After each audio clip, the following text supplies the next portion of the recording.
Hello guys, কেমন আছো সবাই? আশা করি সবাই ভালো আছো। আলহামদুলিল্লাহ, আমিও খুব ভালো আছি আপনাদের ভালোবাসা এবং দোয়া। তো বন্ধুরা, দেখতে পাচ্ছেন আজকে আমার পাখির বয়স রানিং 12 দিন চলছে। মানে আমি যে শ্যুট করছি এখন কিন্তু 12টা বেজে 5 মিনিট হয়ে গেছে। তো যেহেতু 12 দিনে পড়ে গেছে, মানে 11 দিন রানিং চলে 12 দিনে পড়েছে। তো আমি এর আগের ভিডিওতে আমি আপনাদেরকে কথা দিয়েছিলাম যে 1 থেকে 14 দিন পর্যন্ত আপনারা কি কি মেডিসিন ব্যবহার করতে পারেন সেই নিয়ে বিস্তারিত একটু ভিডিও আমি আপনাদেরকে দেব। তো অনেকেই কমেন্ট করেছেন এবং বিশেষ করে এই শীতকালে সবথেকে বেশি প্রবলেম যেটা দেখা যাচ্ছে সেটি হলো পাখি ফার্মে জড়ো হচ্ছে প্রচুর পরিমাণে। তো এই নিয়ে অনেকেই জানতে চেয়েছেন যে দাদা, আজকে আমার পাখির বয়স 11 দিন, কেউ বলছে 12 দিন, তো পাখি প্রচণ্ড পরিমাণে জড়ো হচ্ছে, তো এই নিয়ে একটু ভিডিও দেন বা আমরা কি করব। তো আপনারা জানেন যে আমার ভিডিওতে যদি আপনারা কমেন্ট করেন তো আমার যতটুকু জানা মতে কমেন্ট আমি রিপ্লাই করি আপনাদের কাছে।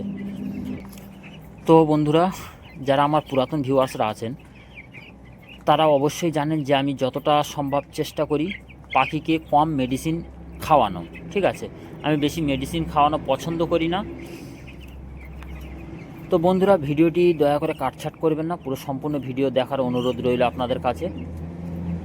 তো আমি প্রথম বাচ্চা যেদিনকে ফার্মে প্রবেশ করে তো 1 থেকে 3 দিন আমি মাত্র মেডিসিন ব্যবহার করেছিলাম। একটি ঠান্ডার অ্যান্টিবায়োটিক মেডিসিন, আমি মেডিসিনগুলির নাম বলছি না, যে কোনো ঠান্ডার অ্যান্টিবায়োটিক মেডিসিন আপনারা ব্যবহার করবেন 3 দিন। সারা রাতের জলে 3 দিন আপনারা ব্যবহার করবেন এবং দিনের বেলায় অবশ্যই ইমোলাইট আপনারা ব্যবহার করবেন, মানে ইমিউনিটি পাওয়ার যেটাতে বুস্ট করে সেরকম ধরনের মেডিসিন আপনারা ব্যবহার করতে পারেন 3 দিন, সকালে 2 থেকে 3 ঘন্টার জলে। এবং অবশ্যই চেষ্টা করবেন শীতকালে বিশেষ করে 2 থেকে 3 বার জল আপনারা চেঞ্জ করার। ঠিক আছে, অবশ্যই কিন্তু আপনারা চেঞ্জ করবেন জল। ঠিক আছে, সকাল থেকে দুপুর পর্যন্ত, দুপুর থেকে সন্ধ্যা পর্যন্ত এবং সন্ধ্যার পর থেকে রাত 12টা পর্যন্ত, 12টা থেকে সকাল পর্যন্ত অবশ্যই 3 থেকে 4 বার আপনারা জল পরিবর্তন করবেন। এবং আমি এটি অবশ্যই বলে রাখি, 3 দিন মেডিসিন ব্যবহার করার পর আপনারা কিন্তু অবশ্যই 4, 5, 6 অথবা 6, 7, 8 এই 3 দিন ইকোলাইট ডোজ আপনারা ব্যবহার করবেন। ঠিক আছে, যে কোনো ইকোলাইট ডোজ আপনারা ব্যবহার করতে পারেন। আমার পুরাতন ভিডিওতে দেওয়া আছে কিভাবে ইকোলাইট ডোজ আপনারা ঘরোয়া পদ্ধতিতে তৈরি করতে পারেন, সেই নিয়ে বিস্তারিত ভিডিও দেওয়া আছে।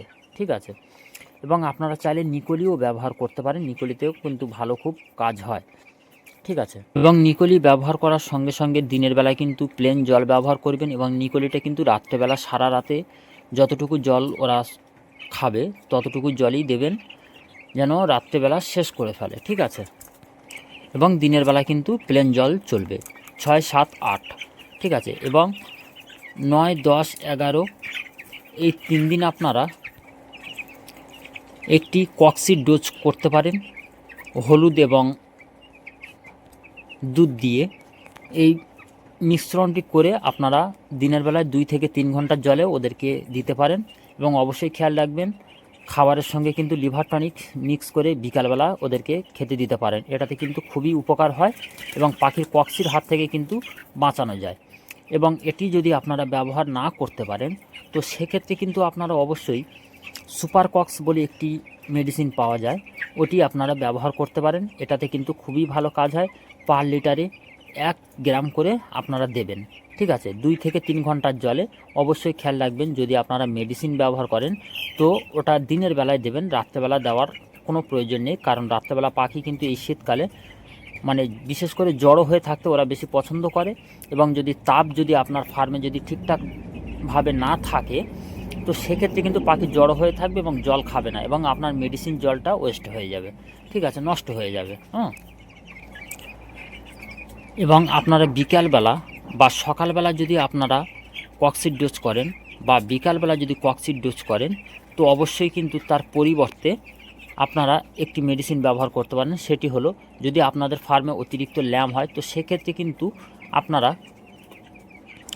ভাইমিরাল ব্যবহার করতে পারেন, শুধুমাত্র ভাইমিরাল ব্যবহার করবেন। অস্টোভেট ব্যবহার করার কোনো দরকার নেই, কারণ ভাইমিরালটা হচ্ছে একটি ক্যালসিয়ামের ওষুধ এবং খুবই পাওয়ারফুল এবং আমি প্রত্যেক লটে কম বেশি এটা ব্যবহার করে থাকি। ঠিক আছে, ভাইমিরালটা ব্যবহার করে আপনাদের কি উপকার হবে সেটিও আমি আপনাদেরকে বলে রাখি। এটি হলো মোটামুটি ক্যালসিয়াম এবং এদের যে শরীরের গঠন আনতে সাহায্য করে, এবং পাগুলো দেখবেন যদি সরু সরু হয়ে থাকে তো সেক্ষেত্রে কিন্তু ঠিক মোটা মোটা হয়ে যাবে পাগুলো, এবং শরীরের ওজন বাড়াতে অনেকটাই সাহায্য করে। ঠিক আছে, তো আপনারা চাইলে এটিও ব্যবহার করতে পারেন। এবং তারপরে আপনারা যে মেডিসিন ব্যবহার করবেন সেটিও আমি আপনাদেরকে বলে রাখি। আপনারা 11, 12, 13, 14, 15 এই 3 থেকে 4 দিন আপনারা প্লেন জল শোধন দিয়ে জল দেবেন ওদেরকে, আর কোনো মেডিসিন ব্যবহার করার কোনো দরকার নেই। এই হলো মেডিসিন লিস্ট, এবং যতটা পারবেন কম ব্যবহার করবেন, এবং তার পরবর্তীতে রাত্রেবেলা যে ইকোলাইট ডোজ কক্সিড ডোজ ব্যবহার করার পরে আপনারা কিন্তু রাত্রেবেলা ইমোলাইট ব্যবহার করতে পারেন 3 দিন। ঠিক আছে, তো আপনারা চাইলে ইমোলাইটটা কেন ব্যবহার করবেন, যাতে ওদের শরীরের ইমিউনিটি, যেহেতু অ্যান্টিবায়োটিক ওদের শরীরে যখন ওরা খাবে আর কি, তো সেক্ষেত্রে কিন্তু ওদের ইমিউনিটি পাওয়ারটা অনেকটাই কমে যায়। ঠিক আছে, লেভেলটা অনেকটাই কমে যায়। তো সেক্ষেত্রে যদি ইমিউনিটি পাওয়ার বুস্ট করার জন্য যে কোনো মেডিসিন আপনারা ব্যবহার করতে পারেন। তো সচরাচর আমি ইমোলাইটটা বেশি ব্যবহার করি। তো ইমোলাইটটা ব্যবহার করলে কিন্তু ওদের ইমিউনিটি পাওয়ার বুস্ট অনেকটাই হয়, এবং পাখি কিন্তু চঞ্চল ভাবটা প্রচণ্ড পরিমাণে থাকে।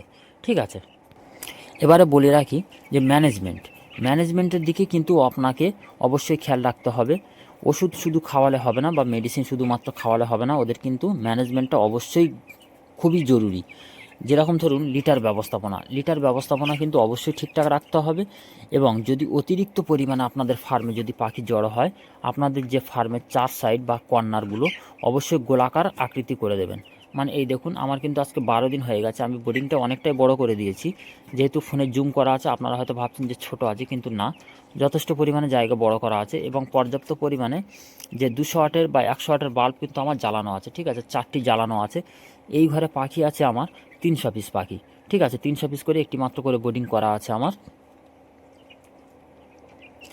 এবারে আপনারা একটি কাজ করবেন, যে 4 সাইড এই দেখুন আমার কিন্তু রাউন্ড করা আছে, আমি কিন্তু রাউন্ডগুলো খোলা হয়নি আমার। ঠিক আছে, আমি কিন্তু রাউন্ড রাখার চেষ্টা করছি, কারণ পাখি যদি জড়ো হয় বেশিরভাগ দেখবেন যে কর্নারে জড়ো হয়। ঠিক আছে, আর ঘরের ভিতরে যে পর্দাগুলো আপনারা করে রেখেছেন সে পর্দাগুলো কিন্তু খোলার দরকার নেই।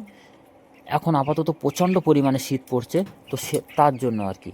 ঠিক আছে, আর আপনারা মিনিমাম এই তাপটি ধরে রাখার যে কতদিন রাখতে পারেন তাপটা, সেটিও আমি আপনাদেরকে বলে রাখি। মিনিমাম 17 থেকে 18 দিন অবশ্যই কিন্তু এদের টেম্পারেচার মেনটেন আপনাকে করতে হবে। মিনিমাম 20-র উপরে থাকতে হবে। 23 থেকে 24 ডিগ্রি যদি আপনার ফার্মে যদি টেম্পারেচার থাকে, তো অবশ্যই আপনার পাখি সুস্থ সবল এবং ভালোভাবে থাকবে। আর পাখিকে চেষ্টা করবেন যাতে লিটার থেকে ঠান্ডা যেন ওদেরকে না প্রবেশ করতে পারে। এবং যে এই পর্দাগুলো দিয়ে রেখেছি, এই পর্দাগুলো কিন্তু প্রত্যেক দিন সকাল 9টা থেকে 10টার ভিতরে কিন্তু আপনাকে অবশ্যই খুলে দিতে হবে। খুলে দেওয়ার পরে এই ভিতরে যে অ্যামোনিয়া গ্যাসটা সৃষ্টি হবে সেটি কিন্তু অবশ্যই বাইরে বেরিয়ে যাবে। এটা থেকে কিন্তু আপনার পাখি অনেকটাই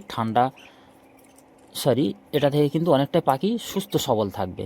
ঠিক আছে, এবং ঠান্ডা লাগার হাত থেকে বাঁচবে। ঠিক আছে, তো আপনারা এইভাবে কিন্তু ম্যানেজমেন্টটা আপনারা করতে পারেন।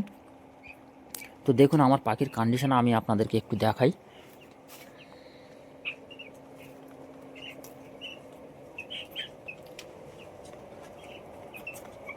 এবং আপনারা একটু খেয়াল করে দেখুন, যেখানে যেখানে লাল যে ডুমগুলো জ্বলছে, ঠিক আছে, তার নিচে কিন্তু পাখি বসে আছে। এবং অবশ্যই খেয়াল রাখবেন যে পাখিকে কিন্তু রাত্রেবেলা ডিস্টার্ব করলে হবে না। ঠিক আছে, মিনিমাম রাত 10টার পর থেকে কিন্তু একদম কোনো ডিস্টার্ব করা যাবে না। ওরা ওদের ইচ্ছা মতো উঠবে, জল খাবে, এবং ওদের ইচ্ছা মতনই কিন্তু থাকবে। এবং আপনি যদি ওদেরকে তাড়িয়ে উঠিয়ে দেন, তো সেক্ষেত্রে দেখবেন একসঙ্গে পাখি জল খাবার খাবে এবং প্রচণ্ড পরিমাণে এক জায়গায় জড়ো নেবে। তো অবশ্যই খেয়াল রাখবেন, রাত 10টার পর থেকে কিন্তু কুয়াশা পড়ছে এবং ঠান্ডা কিন্তু অনেকটা হারে বেড়ে যায়। ঠিক আছে, তো সেক্ষেত্রে কিন্তু রাত 10টা 11টার পর থেকে কিন্তু পাখিকে আর একদম ডিস্টার্ব করা যাবে না, বা তাড়িয়ে তুলে দেওয়া যাবে না। ওদেরকে মতো ছেড়ে দিতে হবে। ঠিক আছে, তো মোটামুটি যদি ভিডিও থেকে যদি কোনো উপকার আপনাদের হয়ে থাকে, তো ভিডিওতে অবশ্যই কিন্তু একটি মাত্র লাইক করে যাবেন, এবং কমেন্ট আপনাদের জন্য তো খোলাই আছে। অবশ্যই কমেন্ট করে জানাবেন কি জানতে চান, এবং সেই নিয়ে অবশ্যই আমি আপনাদেরকে একটি ভিডিও উপস্থাপনা করব ইনশাআল্লাহ। ঠিক আছে, তো সবাই যদি ভিডিওটি ভালো লাগে অবশ্যই কিন্তু লাইক, কমেন্ট এবং সাবস্ক্রাইব করে সঙ্গে থাকবেন। তো এই ছিল আজকের মূল বিস্তারিত ভিডিও। তো ভিডিও আপনাদের কেমন লাগে অবশ্যই কিন্তু কমেন্টে জানাবেন। তো সবাই ভালো থাকবেন, সুস্থ থাকবেন। আল্লাহ হাফেজ। আসসালামু আলাইকুম।